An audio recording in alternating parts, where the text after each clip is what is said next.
All right, I am back. Okay, so there's so much, and I don't even have an outline, but there's so much that I want to share. Okay, one thing about being a homeschool parent is that you may want to look at programs where you can have your child socialize. So you can look through the Parks and Planning or the Parks and Recreation program in your county or state to see if they have homeschool programs, because nowadays they actually do have programs during the day, even through the library. You can find little programs where you can put your child in a program. It might be like an elective, like art or something like that. You may even find tutorial programs, like where you can find a tutor in specific subjects. You may want to do that, especially math.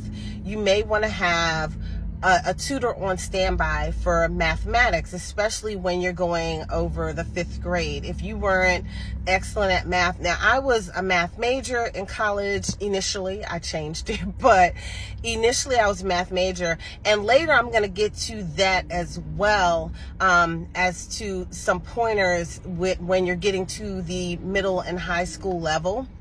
And one of the things that was done when I was going into high school that affected my life later down the road when I went to college, and it was a decision that a counselor made for me that was not in alignment with what I desired. So anyway, that's a whole nother story. So I hope I don't forget to get to that, because that's kind of way down the line in my thought process with this homeschooling series. So anyway, checking with your county, checking to see if you all have a homeschool consortium, like a group of parents that get together and talk, where you can ask them questions. That's going to be very, very important, to ask other homeschool parents who have a little bit of experience.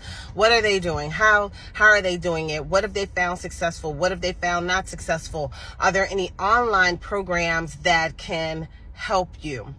Now that's the key, online programs. So first, I'm going to talk about that next, online programs. But definitely get your child socialized so that they are not by themselves all the time. If they're not in a program with other children, sometimes doing their work in a public setting is nice. Doing it at a library, doing it at a Panera Bread, doing it at a Starbucks, doing it around other people is not a bad idea. Sometimes just to engage with other people, doing it at a Wegmans where they have an area where you can work and have meetings and things of that nature. So that's one thing. Make sure you get your children socialized. All right.